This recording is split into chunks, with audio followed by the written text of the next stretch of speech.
Hi ನಮಸ್ಕಾರ, ಯಾಶ್ವಿ ವ್ಲಾಗ್ಸ್ಗೆ ಸ್ವಾಗತ. ಮನೆಯಲ್ಲಿ ಟೈಮ್ ಪಾಸ್ಗೆ ಡೈಲಿ ಒಂದೊಂದು ಮೂವಿ ನೋಡ್ತೀನಿ, ಟಿ ವಿಯಲ್ಲಿ ಹಾಕೋದೇನೆ. ಇವಾಗ ರೀಸೆಂಟಾಗಿ ಬಂದಿರೋ ಮೂವೀಸಲ್ಲೆಲ್ಲ ಬರೀ ಗನ್ನು ಮತ್ತು ಕೊಲೆ, ರಕ್ತ ಇದೆಲ್ಲ ನೋಡೋಕ್ಕಾಗೋದೇ ಇಲ್ಲ. ನನಗೆ ಹಳೆ movies, romantic movies like Ravichandran ಅಂದ್ರೆ ತುಂಬ ಇಷ್ಟ. ಹಾಗೆ ಹಳೆ ಸಾಂಗ್ಸ್ ಕೂಡ ತುಂಬ ಇಷ್ಟ ಆಗುತ್ತೆ.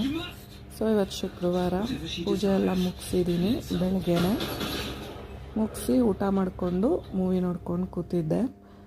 ಅದಾದಮೇಲೆ ಐಬ್ರೋ ಮಾಡಿಸ್ಕೊಳ್ಳೋಕ್ಕೆ ಪಾರ್ಲರ್ಗೆ ಹೋಗಿದ್ದೆ. ಆಮೇಲೆ ಒಂದು ಶುಗರ್ ಕೇನ್ ಜ್ಯೂಸ್ ಕೂಡ ಕುಡಿದ್ಬಿಟ್ಟು ಬಂದೆ. ಒಂದು ಗಿಡ ಬೇಕಾಗಿತ್ತು, ಸೊ ನರ್ಸರಿಗೆ ಹೋದೆ. ಒಂದು ಪಾಟ್ ತೊಗೊಂಡಿದ್ದೀನಿ ಹಾಲಲ್ಲಿ ಇಡೋಣ ಅಂತ. ಅದಕ್ಕೋಸ್ಕರ ಒಂದು ಚಿಕ್ಕ ಗಿಡ ಬೇಕಾಗಿತ್ತು, ಅಂದರೆ ಇಂಡೋರ್ ಪ್ಲ್ಯಾಂಟ್ ಬೇಕಾಗಿತ್ತು.